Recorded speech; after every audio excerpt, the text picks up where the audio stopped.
Renungan kita kali ini di bawah tema Momen Ulang Tahun. Bapak Ibu Saudara, kita semua tahu bahwa dewasa ini hampir semua orang merayakan atau memperingati hari ulang tahun mereka. Ada yang dirayakan secara sederhana, bersama keluarga, berdoa, dan makan bersama. Tapi mungkin juga dengan keluarga besar dan sahabat-sahabat di tempat yang lebih besar, mungkin restoran dan hotel. Pertanyaannya bagi kita adalah, apa sebenarnya makna peringatan itu bagi kita?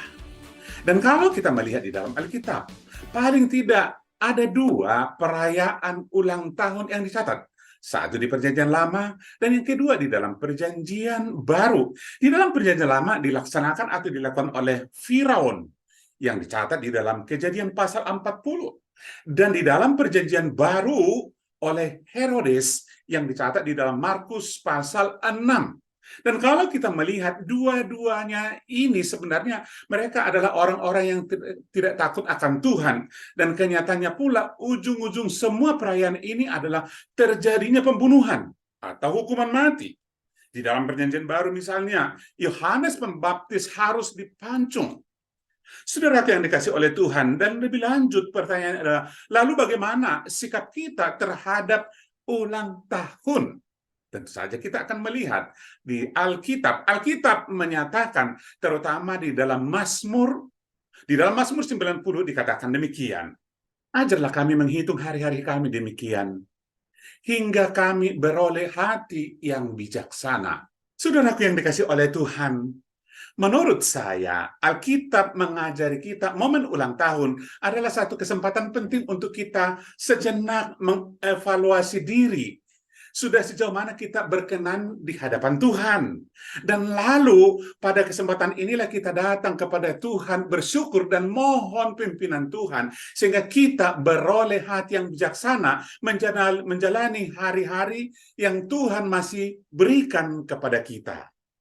Kalau kita melihat di dalam Mazmur 90 ini ada istilah-istilah yang sangat mendesak untuk kita mengerti dan untuk menyatakan betapa singkatnya hari-hari yang masih ada.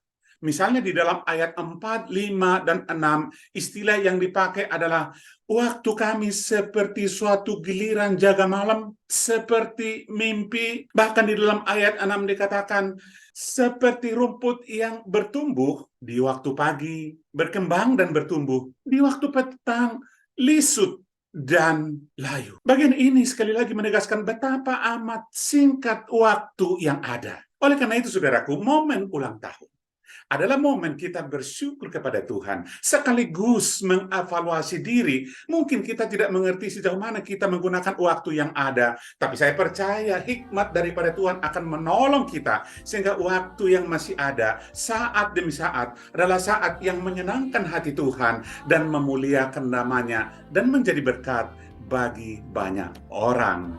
Kiranya Tuhan menolong dan memberkati kita. Dan yang bagi berulang tahun, khususnya pada bulan ini, selamat ulang tahun. Tuhan Yesus memberkati. Amin. Ajar kami, Bapa,